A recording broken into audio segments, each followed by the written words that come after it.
और हठीले, यानी कि इनके अंदर कोई दया नहीं है और ढीठ किस्म के इंसान है। ऐसे लोगों के पास जो मेरे विरुद्ध में चलते हैं, उन लोगों के पास मैं भेज रहा हूं तुम्हें। जिनके पास परमेश्वर का वचन भी जाता है वो ढीठ पुना करते, वो सुनते नहीं, उस जाति के पास परमेश्वर भेज रहा है। पर परमेश्वर कह रहा है मेरी इजराइली कौम है, वो मैं तुम्हें भेजता हूं उनके पास। इसलिए भेजता है परमेश्वर, हम आगे देखेंगे। उनके पुरखा और वह भी आज के दिन तक मेरे विरुद्ध अपराध करते चले आए। इस पीढ़ी के लोग जिनके पास मैं तुझे भेजता हूँ वह निर्लज्ज और हठीले हैं, और तू उनसे कहना प्रभु यहोवा ये कहता है, इससे वह जो बलवा करने वाले घराने के हैं, चाहे वे सुने या ना सुने। हालेलुया। अब आपका काम क्या है? परमेश्वर ने कहा मैं तुम्हें भेजता हूँ। वो हठीले भी हैं, निर्लज्ज भी हैं और बलवा भी करने वाले हैं, पर फिर भी मैं तुझे भेजता हूँ। पर परमेश्वर ने क्या हुक्म ठहराया? चाहे वो तुम्हारी सुने चाहे ना सुने, पर मैं तुम्हें भेजता हूँ। हालेलुया। हालेलुया।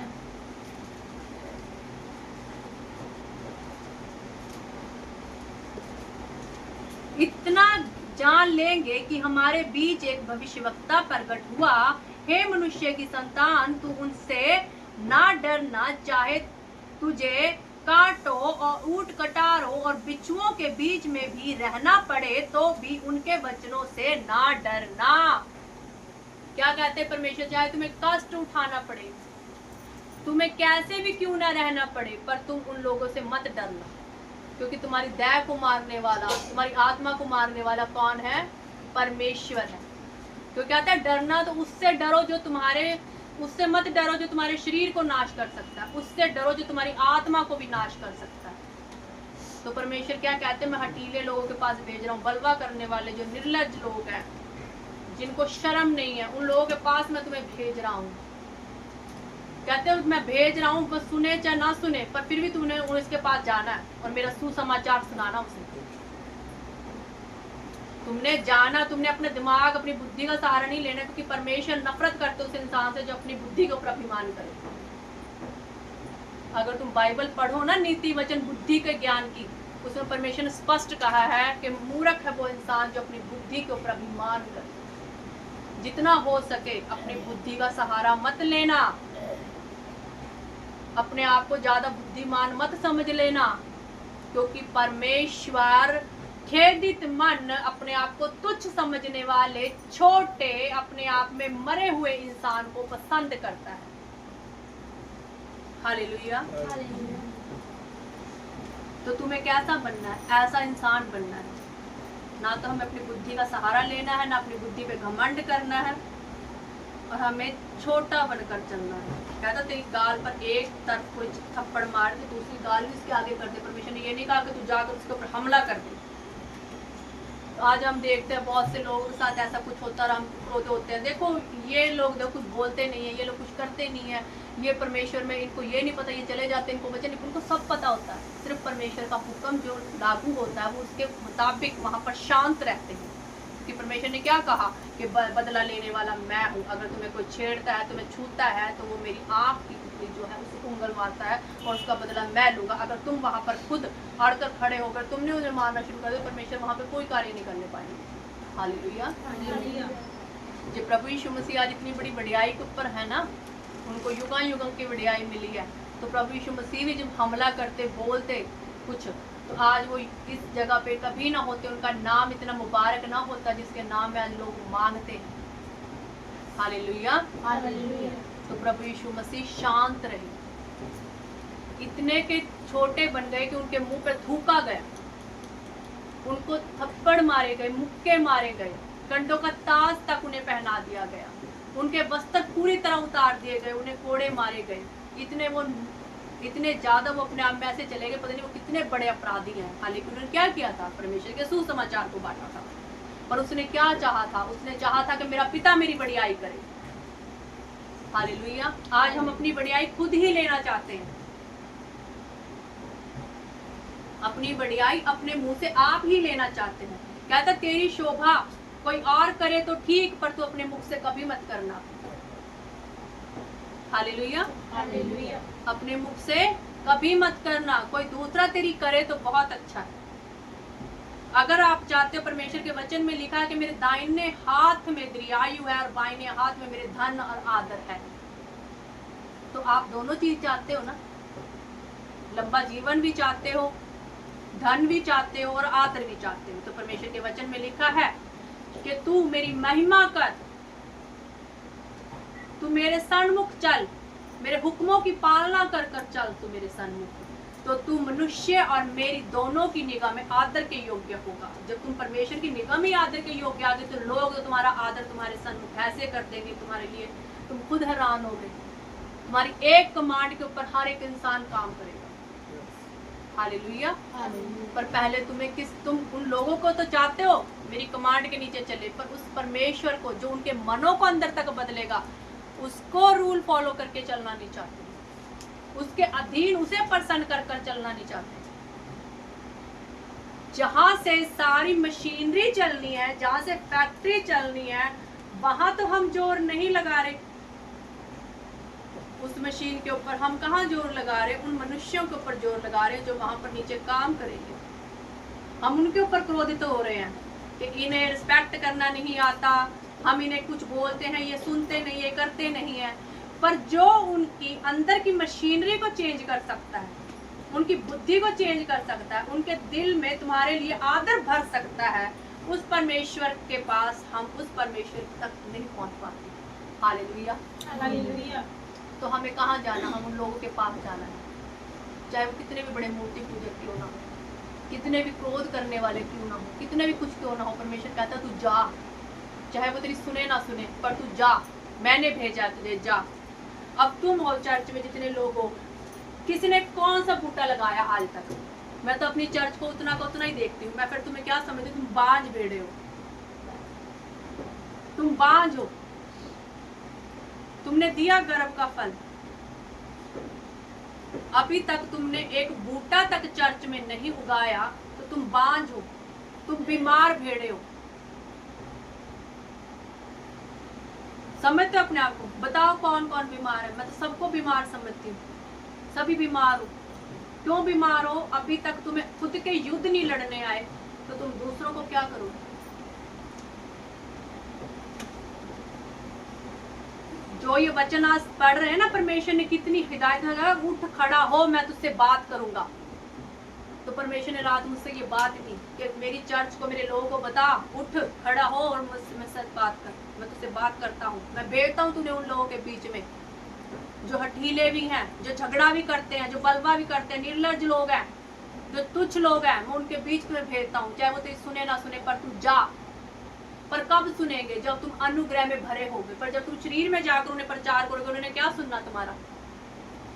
जब मैं शरीर में होकर तुम्हें प्रचार करूंगी, तो तुम्हारे इधर से सुनोगे, इधर से निकलकर भाग जाएगा। और जब मैं परमेश्वर को साथ लेकर, परमेश्वर की आत्मा में भरकर परमेश्वर से बोलूंगी, तू बोल परमेश्वर, और ये मेरी आवाज को सुनेंगे। आज एक खुदा का दास जो बड़े हाई लेवल के ऊपर पंजाब के अंदर वो एक कमांड कर दे ना चर्च के बंदों को, वो चर्च पूरी वैसे के वैसी हो जाएगी। क्यों हो जाएगी? क्योंकि परमेश्वर का आत्मा अनुग्रह काम करता है। हालेलुया। तो आप अपने आप को मरीज समझते? तुम चर्च में अभी भी बीमार हो। तुम्हारा काम सिर्फ ये है, संडे चर्च आ गए, हमने वचन सुना, मैं आपको बोलूंगी बेटा तुम नाच कर वर्शिप करो, तुम घुटने लगाओ, तुम अपने आप को आत्मा में भरो। कोई अपने आप को आत्मा में भरने को तैयार नहीं है। ये शुरू से मैंने देखा है, आज ये साक्षात आई तो तुम सबको नहीं, शुरू से देखा मैंने। मैं वर्शिप कराऊंगी, किसी का मुझे नहीं लगता कि तुम पूरी तरह आत्मा में भरकर, तुम पूरी तरह मगन होकर परमेश्वर के सन्मुख खड़े हो। तुम्हें मैं शरीर में ही देखती हूँ। आज तुम्हें चर्च में जुड़े इतने चेर हो गए, तुम्हारे ऊपर अभी तक आत्मा ही नहीं उतरा, क्योंकि तुमने कभी चाहा ही नहीं। जब आत्मा उतरता है ना, तुम ऐसे हर्ष से आनंद होकर भर जाते हो, तुम्हें पता ही नहीं होता, तुम्हें दूसरे इंसान की कोई परवाह नहीं होती, तुम अपने आप में मगन होते हो, नाचते हो, झूमते हो। एक चर्च में एक सिस्टर को मैंने देखा, उसका डांस सबसे अलग होता था, और उसने कभी ये नहीं सोचा कि मुझे बाकी देखने वाले लोग क्या देख रहे हैं। वो है आत्मा में भरना। अगर तुम्हारे स्टेप ऐसे चल रहे हो, तुम आत्मा में नहीं भरे हो, तुम दुनियावी नाच रहे हो। और जब तक तुम आत्मा में ही नहीं भरे, तुम फल कैसे लेकर आओ? प्रतिदिन अगर आप यहाँ आत्मा में नहीं भरे, घर में घुस जाओ, रोजा रखो आत्मा में भरने के लिए, लगे रहो जब तक तुम्हारे ऊपर आत्मा ना उतरे। परमेश्वर की दासी ने कहा, मैं 8 घंटे तक प्रार्थना करती रही कि परमेश्वर तेरा आत्मा मेरे ऊपर उतरे। उतरा नहीं, मैं अक गई। और जब मैं अक गई तो परमेश्वर का आत्मा मेरे ऊपर उतरा। 8-10 घंटे उसने आत्मा मांगने में लगा दिए। और तुम लोगों को बोला जाए, तुम्हें कोई आत्मा की कोई वैल्यू नहीं है। आज अगर मैं यहाँ पर प्रचार कर रही हूँ, कुछ बता रही हूँ, तो ये आत्मा है जो आपको बता रहा, आपसे बातें कर रहा। मैं इस योग्य कहा कि मैं तुम मनुष्य को समझा सकूं परमेश्वर के बारे में। हालेलुया। तो अपने आप को आत्मा में भरो और गर्भ को धारण करो, क्योंकि तुम्हारा फल परमेश्वर के राज्य में बना हुआ है। तुम्हारी चर्च अभी वही के वही 4-5 झुंड में ही बैठी हुई है, तो तुम बीमार भेड़े हो। हालेलुया। कितने लोगों ने जाकर आज तक कोई स्पेशल गया, किसी को देखा, तुमने कोई बीमार है या कोई किसी को कोई ऐसी कोई पीड़ा हुई है जो दुख में है, तुमने जाके स्पेशल उसके लिए वचन सुनाया हो? स्पेशल। मैं ये काम करती हूँ। एक बंदा, वो मर गया है। मेरे को मम्मी ने जब घर में आके बोला, कहते एक है मेरे ऐसे घरों में, वो ऐसे मतलब कि उसको कैंसर है, उनके बेटे का, एक ही बेटा उनका कैंसर है, बेचारे बहुत दुखी हैं। शाम को ही मैं अपनी माता को साथ लेकर गई, और हालांकि मैंने जानती नहीं थी। परमेश्वर ने क्या कहा? वो सुने ना सुने पर तू सुना। क्या कहा परमेश्वर ने? वो सुने ना सुने पर तू सुनाता हुआ रुकना। मैं वहां पर गई, मैंने परमेश्वर का सुसमाचार सुनाया। उसकी मम्मा ने एक्सेप्ट किया उसको। वो मेरे साथ खुद गए, मुझे कार में लेकर गए, वो मेरे साथ चर्च में गए 2-3 बार। वो मुझसे फोन करते थे, मुझसे बातें करते थे, उन्हें मेरी बातें सुनना, मेरे साथ बैठना बहुत अच्छा लगता था। पर उस बेटे ने सुना नहीं। उसको क्या हो गया, उसके दिमाग में शैतान ने क्या भर दिया कि जहां भी जाते वहां पे पैसे मांगते हैं, और जहां पैसे मांगते वहां परमेश्वर का काम कैसे हो सकता है। उसने सुना नहीं, तो एक टाइम पे वो मर गया। उसके मरने का सदमा उसके परिवार को इतना लगा। उसके थोड़े चेर बाद उसकी माता मर गई, उसके पिता मर गए, क्योंकि वो इकलौता था। हालेलुया। बहुत से लोग ऐसे होते हैं जिनको मैं नहीं जानती, पर मैं स्पेशल जाती हूँ और मैं प्रचार करती हूँ, परमेश्वर के बारे में बताती हूँ। मैं ये नहीं सोचती हूँ कि मैं ये सोचती हूँ कि परमेश्वर के वचन में लिखा है, अब उसका डर मानना कि परमेश्वर क्या कहता है। इससे वह जो बलवा करने वाले घराने के हैं, चाहे वह सुने या ना सुने, तो भी वह इतना जान लेंगे कि हमारे बीच एक भविष्यवक्ता प्रकट हुआ है। हे मनुष्य के संतान, तू उससे ना डरना, चाहे वह तुझे कांटों में, ऊंट कटारों में, बिच्छुओं के बीच भी रहना पड़े, तो भी उनके वचनों से ना डरना, उनकी बातों से तुम ना डरना।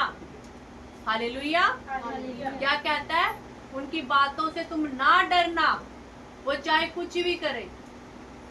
आज देखते हैं ना, बहुत से मसीह लोग विरोध में बोलते हैं, तो बहुत से लोग घबरा जाते हैं, कहते हैं नहीं आजकल ऐसा कुछ चल रहा है, हमें प्रार्थना नहीं करानी जी, हमारे पड़ोस में ऐसा कुछ हो गया, ये हो गया, वो हो गया। वो क्या है? कहते हैं उनकी वचनों से मत डरना। तुम्हें क्या करेंगे? शरीर में मारेंगे, कूटेंगे, तुम्हें बंदवाई में लेकर जाएंगे। और परमेश्वर क्या कहता है? मुझसे डर जो मैं तेरी आत्मा को विनाश कर सकता हूँ। हालेलुया।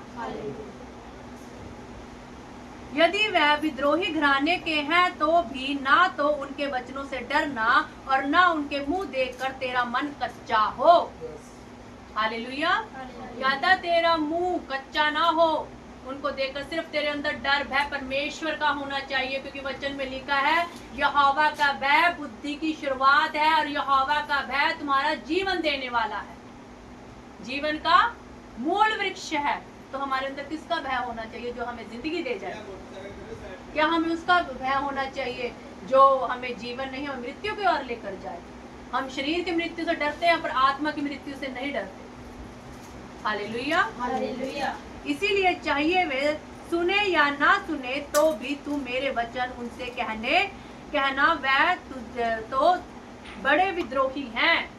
फिर परमेश्वर ने दोबारा कहा, 3 बार लिखा इसमें, वे सुने ना सुने, वो सुने ना सुने, चाहे वो विद्रोही है वो सुने ना सुने, पर तू सुना। परमेश्वर इनकार नहीं कर रहा, परमेश्वर कह रहा सुना। तेरा मन है उनका मुंह देखकर भी ना डर जाए। तो अपने मन में शैतान की बातों को ना पा लेना कि नहीं ये लोग नहीं सुनेंगे, ये इतने बड़े विद्रोही हैं, परमेश्वर के विद्रोही हैं, ये लोग नहीं सुनेंगे और तूने वचन न सुनाए। कहते सुना। तो परंतु हे मनुष्य के संतान, जो मैं तुझसे कहता हूँ उससे तू सुन ले। उस विद्रोही घराने के समान तू भी विद्रोही ना बनना जो मैं तुझे देता हूँ। क्या कहता है? उस विद्रोही घराने के समान तू भी विद्रोही मत बनना। जैसे आजकल होता है कि किसी ने वीडियो डाल दी तो तुम भी आगे से वीडियो डालने लग जाते हो, तुम भी आगे से हमला करने लग जाते हो। तो क्या वहां पे क्या वचन आता है? कुत्तों और सुअरों के सामने मेरे कीमती जो है अनमोल मोती उन्हें मत डाल। ये वहां पे ये चीज आती है। तो कहता तुम उनके जैसे विद्रोही तुम भी ना बन जाना, फिर तुम्हारे बीच में सामर्थ सिद्ध नहीं होगी। कहते जो तर्क करते हैं उनकी मत सुनना, क्योंकि उनसे क्या होता है? बलवा ही होता है। Hallelujah, hallelujah. मैं तुझे देता हूँ, उसे मुंह खोल कर खा ले।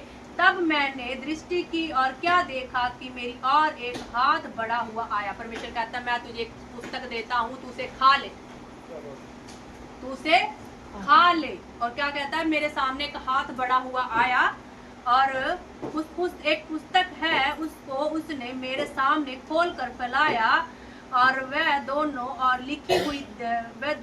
से लिखी हुई थी, और जो उसमें लिखा था वह विलाप और शोक और दुख के भरे वचन थे। आज क्या है? वो इसलिए दी गई उसको क्योंकि आज संसार विलाप, दुख और शोक से भरा हुआ है। तुम्हें बाहर से नजर जरूर आता है, पर कोई भी इंसान दुख में से बाहर नहीं है। वो पुस्तक उसे दी गई। तो बाइबल में उस पुस्तक के बारे में लिखा गया है और उसके लिए हर एक हल दिया गया है। तो वो पुस्तक उसने खा ली। तो वो क्या कहता है? तब उसने 3 में देखते हैं, तब उसने मुझसे कहा, हे मनुष्य की संतान, जो तुझे मिला है उसे खा ले, अर्थात उस पुस्तक को खा, तब जाकर इजराइल के घराने से बातें कर। अब हमने बाइबल को पढ़ लिया, हम परमेश्वर के ज्ञान को खा चुके हैं। अब हम इजरायली घराने में निकलेंगे और सुसमाचार को बांटेंगे। Hallelujah, hallelujah. क्या करेंगे? सुसमाचार को बांटेंगे। अब हम परमेश्वर के ज्ञान को हम जान चुके, हम उस पुस्तक को खा चुके, अपने अंदर प्रतिदिन भर रहे हैं। तो अब हम जाकर उन इजरायली घरानों के सामने बातें बताएंगे, परमेश्वर की महिमा करेंगे, अपनी गवाहियों को शेयर करेंगे। परमेश्वर जिंदा, परमेश्वर उसकी बढ़ियाई करेंगे। Hallelujah, hallelujah. इसीलिए मैंने मुंह खोला और उसने वह पुस्तक मुझे खिला दी। जब उसने मुझसे कहा, हे मनुष्य की संतान, ये पुस्तक जो मैं तुझे देता हूँ उसे पचा ले और अपनी आंतड़ियां इससे भर ले। Hallelujah, hallelujah. क्या भर ले? अपनी आंतड़ियां तक तुम्हारे वचन समा जाने चाहिए, ताकि जब परीक्षा आए तो तुम्हें वचन थाम ले। बाइबल स्टडी ऐसे मत करो कि हाँ हम बैठ गए हैं जी, आधा घंटा बैठ गए, हम घंटा बैठ गए, हमने पढ़ा और खत्म। कैसे सिखाया आज मैंने तुम्हें? वर्शिप करो, परमेश्वर को हाथों से ताड़ी मारकर महिमा दो, अपने मुख से धन्यवाद की भेंट चढ़ाओ और परमेश्वर से कहो कि देख तेरे राज का खोजी बैठा हुआ तेरे सामने, और आज आ और अपने भेद मुझ पर प्रकट कर, क्योंकि मैं तुझे जानना चाहता हूँ, खाना चाहता हूँ। तो आंतड़ियों तक उन वचनों को संभालो, क्योंकि एक समय ऐसा आएगा तुमसे ये आंतड़ी जो पुस्तक है ये ले ली जाएगी, पर अगर तुम्हारी आंतड़ियों के तक वो जम जाएगा ना, उसे कोई निकाल नहीं सकता तुम्हारे अंदर से। Hallelujah, hallelujah. तो बाइबल ऐसे पढ़ो कि तुम्हारे अंदर इतना का ज्ञान हो कि तुम मेरी बातों में से भी बातें पकड़ सको। हालेलुया। क्योंकि मैं अपने आप को इतना परमेश्वर में मानती हूँ ना, इतना मानती हूँ, कभी मैं घमंड नहीं करती इस बात का, क्योंकि मैं हमेशा नीवी और छोटी होकर चलती हूँ। पर परमेश्वर हमेशा मुझे हर बात का कहाँ सही बोला जा रहा, कहाँ गलत बोला जा रहा, परमेश्वर उस बात का भेद उनके प्रकट करती है। क्यों करती है? क्योंकि मैं बाइबल को पढ़ती हूँ, उसे खाती हूँ प्रतिदिन। और तुम लोग क्या करते हो? जैसे जिसने सुना दिया, सुना और ग्रहण कर लिया। क्योंकि बहुत बार पास्टर की जुबान को भी शैतान इस्तेमाल कर जाता है। हालेलुया।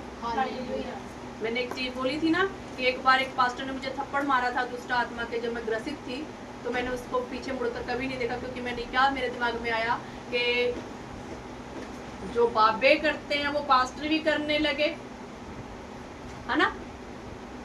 तो ये चीज है। तो वो चीज मेरे अंदर क्या थी, मैं दुनियावी सोच को रखकर मैंने उस चीज को सोचा। अगर मैं आत्मिक लेवल पे होती तो मैं ये चीज सोचती, अगर परमेश्वर का दास मुझे थप्पड़ मार भी दे तो मेरे लिए उन्नति का कारण होता है। हालेलुया। चाहता है अगर तुम्हारे को परमेश्वर का दास ताड़ ना करे, तुम्हें डांटे और अगर तुम्हें मार भी दे तो उसका बुरा मत मनाना, क्योंकि वो तुम्हारे जीवन को उन्नति की ओर लेकर जाएगा। हालेलुया।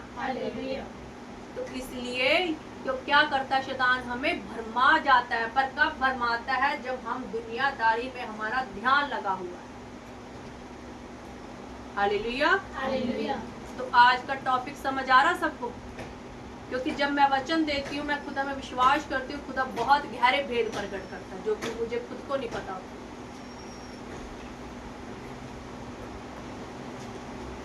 फिर उसने मुझसे कहा, हे मनुष्य की संतान, तू इज़राइल के घराने के पास जाकर उसको मेरे वचन सुना, क्योंकि तू किसी अनोखी बोली या कठिन भाषा वाली जाति के पास नहीं भेजा जाता, परंतु इज़राइल के घराने के पास भेजा जाता है। अनोखी बोली या कठिन भाषा वाली बहुत सी जातियों के पास जो तेरी बात समझ ना सके तू नहीं भेजा जाता। निस्संदेह यदि तुझे ऐसे के पास भेजता तो वह तेरी सुनते। क्या कहते हैं? निश्चय जो तेरी भाषा भी नहीं समझते, जो कठिन बोली वाले वो भी समझ जाते, परमेश्वर को सुसमझ जाते। परमेश्वर खुद कहते निश्चित समझते वो, चाहे उन्हें तेरी भाषा समझ नहीं आती, पर परमेश्वर में वो इतना अनुग्रह पाते कि वो तेरी भाषा को समझ जाते और परमेश्वर के प्रचार को समझ जाते। कहता फिर भी मैं तुझे हथेली के पास भेजता हूँ, जो मेरी इजरायली कौम है। हालेलुया।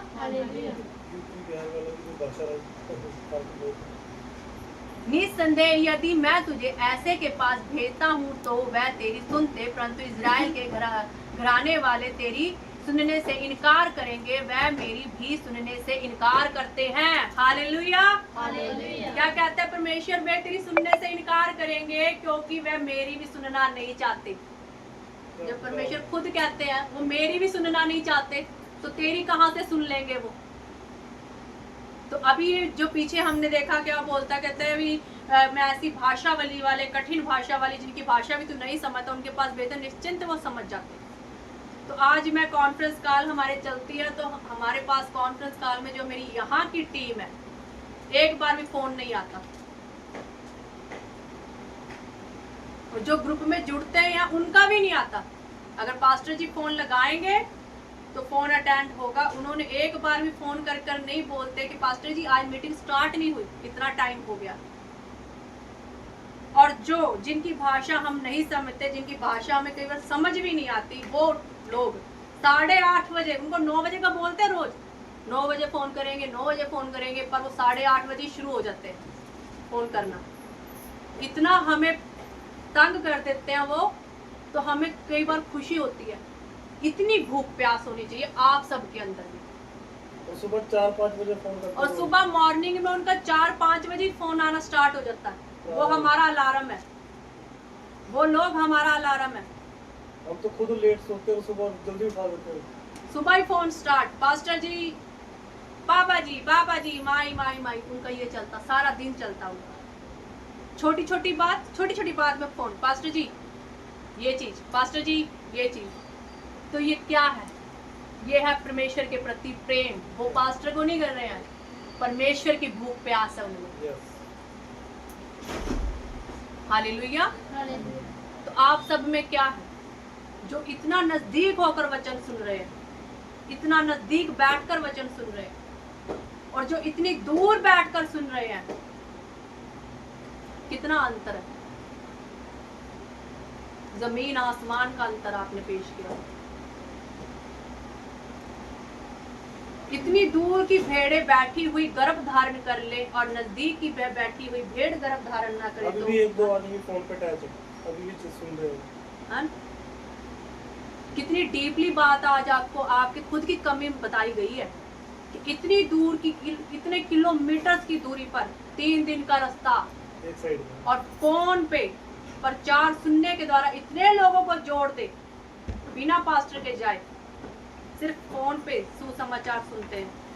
और तुम्हारे जैसे लोग जो नजदीक बैठकर सुनते हो, पास्टर के बिल्कुल नजदीक रहते हो, आप फोन करते हो पास्टर जी घर आ जाओ प्रार्थना करो, और आप इतने नजदीक हो पास्टर के, तुम बीमार हो, तो ये हैरानी की बात है। तो अपनी बीमारी के ऊपर कार्य करो आज के बाद। हालेलुया। अपनी बीमारी के ऊपर, आत्मिक बीमारी है बेटा, ये आत्मिक बीमारी, क्योंकि शैतान तुम्हें फल लेके आने देना नहीं चाहता। क्योंकि जब तुम शैतान परमेश्वर के राज में कहता है, परमेश्वर कहता है अगर तुम मेरे राज्य में एक फल भी ला दो बेटा, अंदर से ला दो।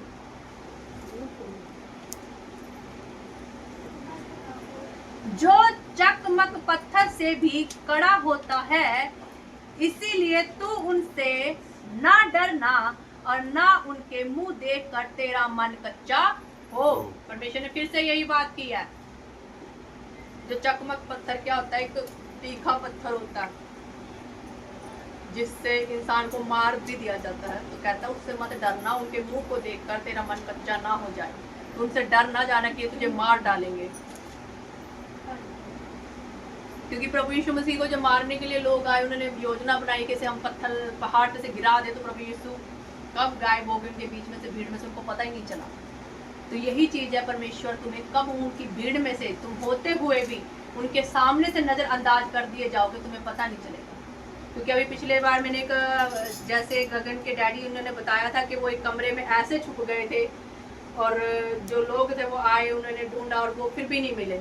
तो परमेश्वर तुम्हें ऐसे गायब कर देगा, उनके बीच में होगे पर वो तुम्हारी हानि नहीं पहुंचा पाएंगे। इसलिए परमेश्वर ने कहा तुम्हारा मन कच्चा ना हो, क्योंकि उनका अनुग्रह आत्मिक लेवल का इतना बड़ा है कि कब उनकी आंखें अंधी हो जाएंगी, तुम्हें सामने देखकर भी देख नहीं पाएंगे। हालेलुया। क्योंकि वह विद्रोही घराने के हैं। फिर उसने मुझसे कहा, हे मनुष्य की संतान, जितने वचन मैं तुझसे कहूँ वह सब हृदय में रख और कानों से सुन। कहाँ पर रखो? हृदय में रखो और कानों से सुनो। और उन बंदियों के पास जाकर जो तेरी जाति भाई हैं उनसे बातें करना और कहना, प्रभु यहोवा ये कहता है, चाहे वे तेरी सुने ना सुने, वे तेरे जाति भाई हैं, बदवाई में हैं। कितने लोगों को तुम अपने आस पड़ोस में देखते हो, या कितने लोग तुम्हारे साथ सफर करते हैं प्रतिदिन और तुम उन्हें बंधुआई में देखते हो। तो कहते हैं वो तेरी सुने ना सुने पर तू सुना। कितनी बार आ गया? ये नोट करना, इसमें कितनी बार आ गया? परमेश्वर ने कितनी बार कह दिया? इसमें ढूंढो और गिनकर बताओ कितनी बार कह दिया परमेश्वर ने।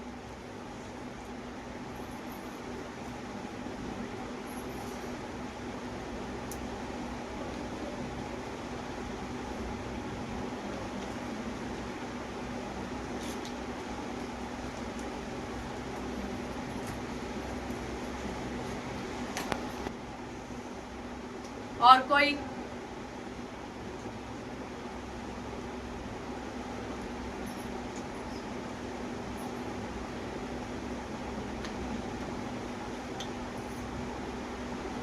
फिर क्या हुआ? 12 में लिखा, तब परमेश्वर के आत्मा ने मुझे उठाया और मैंने अपने पीछे बड़ी गड़गड़ाहट के साथ एक शब्द सुना, यहोवा के भवन में उसका तेज धन्य है। यहोवा के भवन में उसका तेज धन्य है, और उसके साथ ही उन जीवधारियों के पंखों का शब्द जो एक दूसरे से लगते थे, और उनके संग एक पहिए का शब्द और एक बड़ी ही घड़घड़ाहट सुन पड़ी। तब आत्मा मुझे उठाकर ले गई और कठिन दुख से भरा हुआ और मन में जलता हुआ चला गया, और यहोवा की शक्ति मुझ में प्रबल थी। और मैं उन बंदियों के पास आया जो कबार नदी के तट पर तेलाबीब की में रहते थे, और वहां से 7 दिन तक उनके बीच व्याकुल होकर बैठा रहा। व्याकुल यानी चिंतित होकर, उनके दुखों को देखकर। जो बंदवाई में थे, आत्मा तुम्हें कहाँ लेकर जाएगा? आत्मा तुम्हें, जब तुम चाहोगे हाँ मैंने परमेश्वर का काम करना, आत्मा तुम्हें खुद ऐसे लोगों के बीच पहुंचाएगा, ऐसे लोगों के बीच पहुंचाएगा तुम्हें कि तुम उन्हें सुसमाचार सुनाओ। पिछले दिन ही जब मैं अपने घर गई तो मुझे महसूस हुआ कि परमेश्वर मुझे क्यों लेकर आए, क्योंकि मैंने वहां कम से कम 3-4 बंदों को सुसमाचार सुनाया। क्योंकि मैं ये चाहती थी कि खुदा मुझे किस लिए योजना से लेकर आए, क्योंकि एक लड़की थी जो मरने पर है, मरने पर है। उसको स्पेशल खुदा ने मुझे भेजा कि मैं उसके घर जाऊं और बाइबल लेकर जाऊं और उसके साथ सुसमाचार को बांटूं। तो उसका आगे काम क्या है? वो सुने ना सुने, हमारा काम क्या है? वचन को सुनाना। तो परमेश्वर, मैं परमेश्वर का धन्यवाद करती हूँ कि परमेश्वर मुझे शायद स्पेशल उसी बेटी के लिए लेकर गया, क्योंकि उसको शुगर है, उसकी किडनी डैमेज हो चुकी है, वो चल नहीं सकती, उसको थायराइड है, उसको इतने रोग लगे हुए हैं उस बेटी को। वो क्या है? वो एक बेटी एक नाइस है, शाही है, वो जिसे परमेश्वर बचाना चाहता है। अगर वो ना सुने तो कुछ समय बाद वो मृत्यु को देखेगी, पर अगर वो सुने तो वो जीवन को देखेगी। हालेलुया। क्योंकि कहीं भी तुम्हारा जाना व्यर्थ नहीं होता। परमेश्वर तुम्हें खास योजनाएं के लिए, अगर तुम मसीह में हो, खास योजनाओं के लिए तुम्हें लेकर जाते हैं, पर ढूंढना तुम्हारा काम होता है परमेश्वर क्यों लेकर आया मुझे यहाँ पर, किस इंसान को वचन की जरूरत है। पर जब तुम रुक जाते हो वहां परमेश्वर के कामों को रोक देते हो, क्योंकि तुम क्या करते हो? तुम शैतान की आवाज को सुनते हो। तुम अपना कहीं भी जाना व्यर्थ ना समझो बेटा, कहीं भी जाना, क्योंकि बिना वजह परमेश्वर कहीं तुम्हें लेकर नहीं जाता। बिना वजह वो किसी भी लोगों के बीच तुम्हें खड़ा नहीं कर देता, क्योंकि उनमें से अगर 10 खड़े, 10 में से 2 इंसान ऐसे होते हैं जिसे परमेश्वर की जरूरत होती है। हालेलुया। क्योंकि मसीह में की मेहनत व्यर्थ नहीं जाती। अगर तुम मसीह में मेहनत करो तो तुम्हारी मेहनत व्यर्थ नहीं जाएगी। अब ये नहीं है कि सिर्फ पास्टर का काम है जाकर सुसमाचार सुनाए तो कलीसिया को इकट्ठा करे। जब एक मिनिस्ट्री चलती है, या फिर एक स्कूल चलता है, या फिर एक बिल्डिंग बनती है, हर एक में झुंड काम करता है। सिर्फ एक जज होता है, नीचे सब काम करते हैं। तो तुम मिनिस्ट्री का काम भी वही है, पास्टर और ऑनर है, बड़ा है, और पीछे नीचे सब काम करेंगे। हालेलुया। अब एक बिल्डिंग बनाना हम स्टार्ट कर दें, अब अकेला पास्टर ही तो बिल्डिंग नहीं ना बनाया जाएगा, तुम्हें भी तो मेहनतें करके उसे मजबूत बनाना पड़ेगा ना। अब लेबर अड्ड होती है, और जो उसमें मलबा पाने वाले होते हैं वो अड्ड होते हैं। अब इसी तरह मसीह में बूटा लगाने वाला अलग होता है, बीजने वाला अलग होता है, उसे सींचने वाला अलग होता है, बढ़ाना परमेश्वर ने होता है। अब आपको भी तो किसी ने अलग अलग ने बताया होगा सुसमाचार। अब मुझे लगाया किसी ने, मुझे सींचा किसी ने, और बढ़ाया किसने?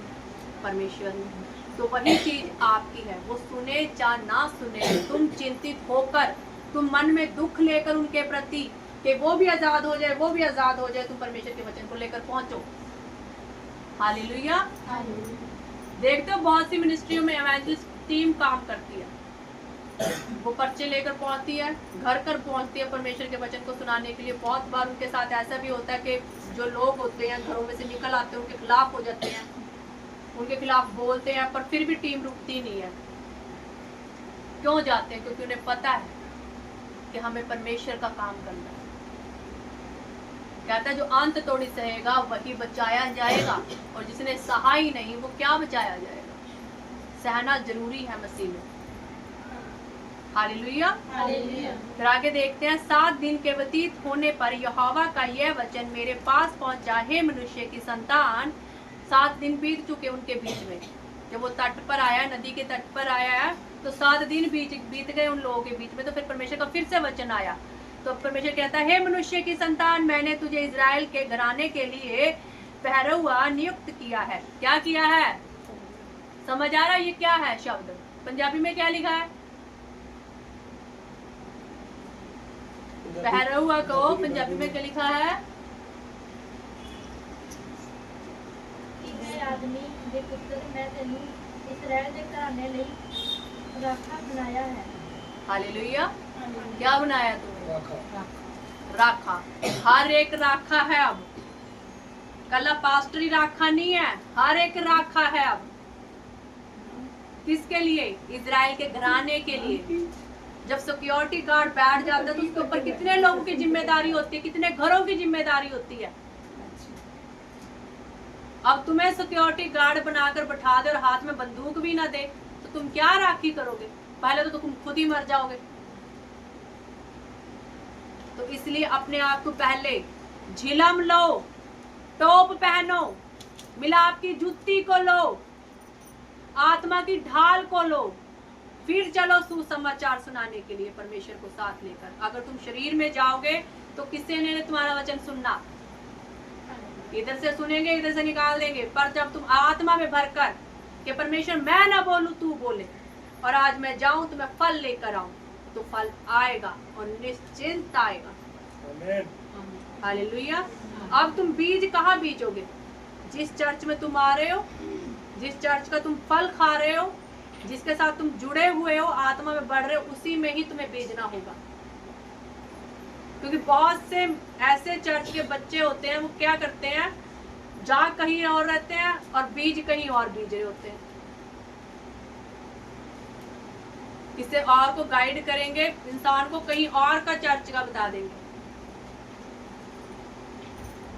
तो हम ऐसा करते हैं, हम इस घर में रहते हैं, कमाते हैं, सारा दिन मेहनत करते हैं, रोटी कमाते हैं, खाने को किसी और को दे देते हैं।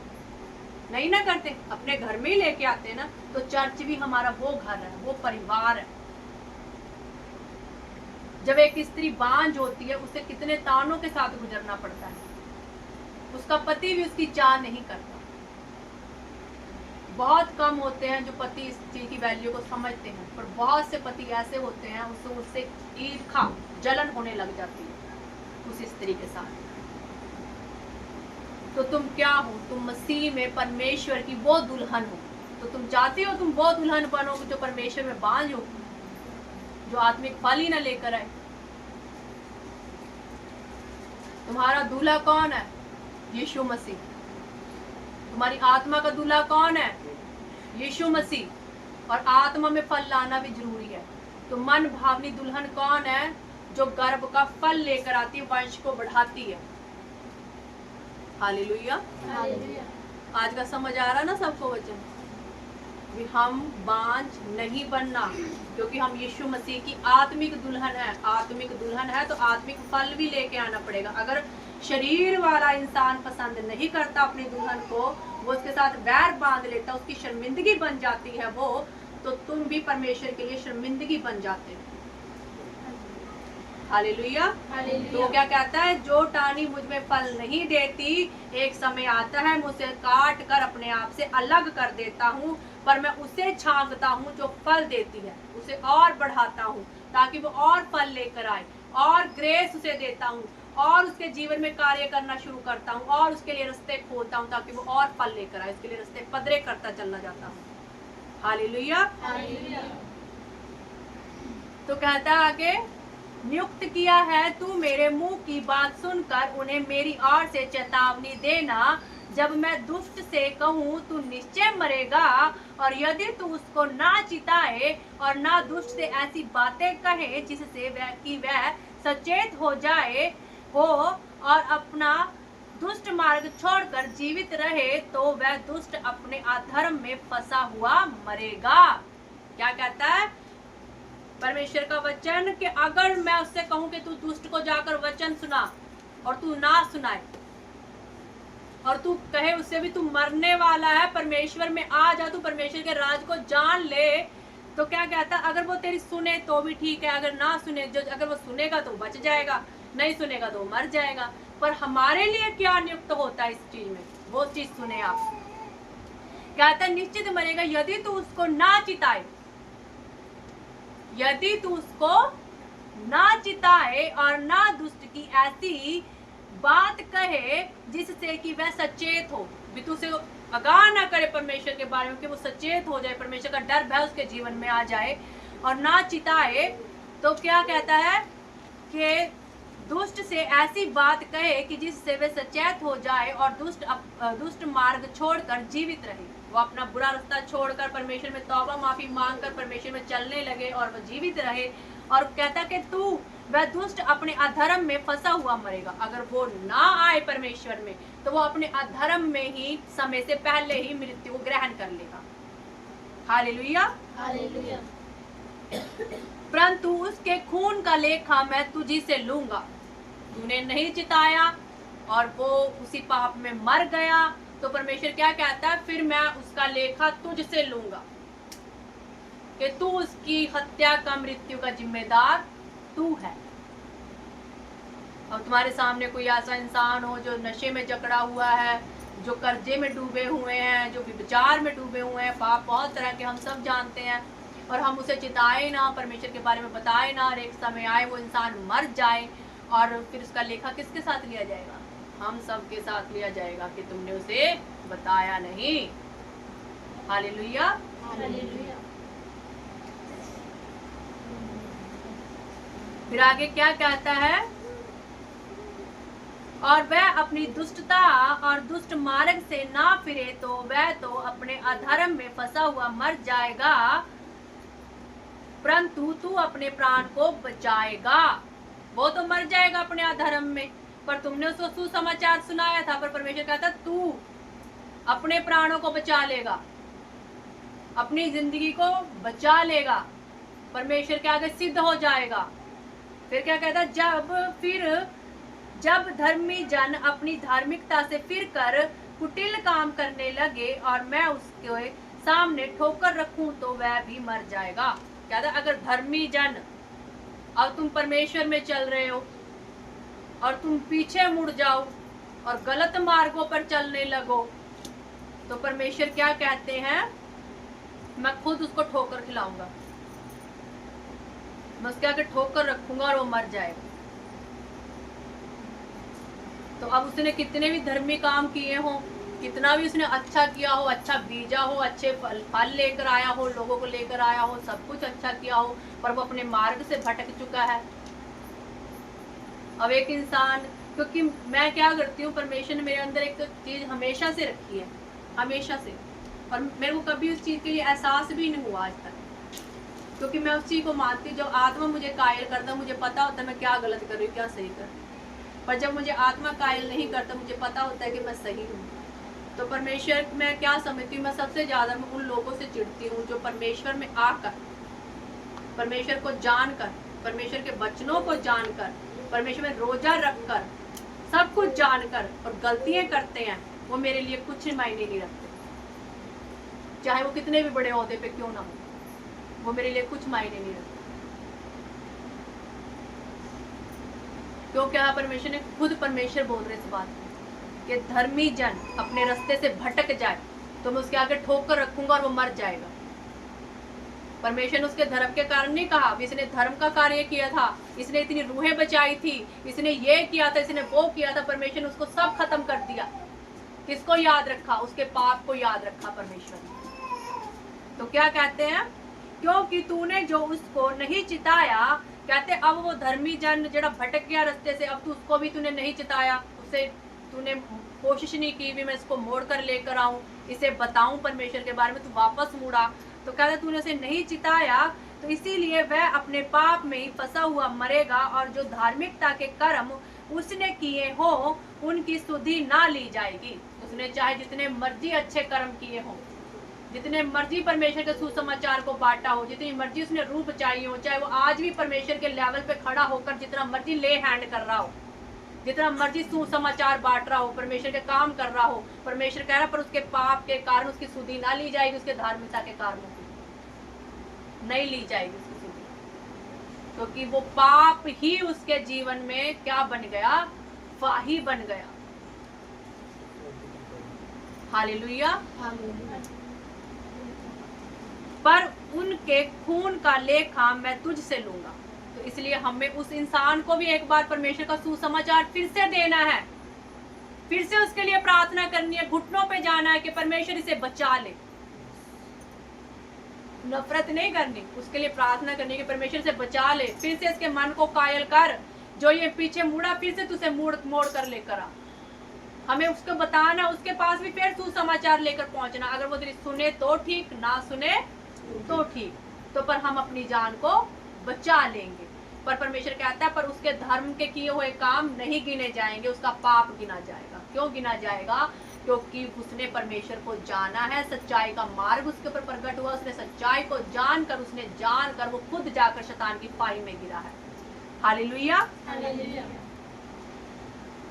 परंतु यदि तू धर्मी को ऐसा कहकर चेतावनी दे कि वह पाप ना करे और वह पाप से बच जाए, तो वह चेतावनी को ग्रहण करने के कारण निश्चय जीवित रहेगा और तू अपने प्राण को बचाएगा। हालेलुया। सबको समझ आया आज का वचन? तो जोरदार खुदा के लिए आप उसके लिए उसको परमेश्वर को धन्यवाद करें, अपने हाथों को उठाकर जोरदार परमेश्वर का स्वागत करें, अपनी आत्मा में प्रार्थना करें कि परमेश्वर आज का वचन बहुत गहरा था और आपने मुझसे बात की, मेरी कमियों घटियों का आपने मुझसे बताया, मैं कैसी बांध भेड़ू प्रभु, देख अब मुझे गर्भ दे पिता परमेश्वर, मैं भी आत्मिक लेवल में तेरी दुल्हन हूँ, मैं तेरे लिए फल लेकर आऊंगी, तेरे लिए मैं वो बीज को बोऊंगी पिता परमेश्वर, ताकि तू मेरा पति जो मेरा सिर का ताज है मसीह खुदावंदा, मैं तेरे लिए आत्मिक फल लेकर आऊंगी। प्रार्थना करें इस वचन के लिए।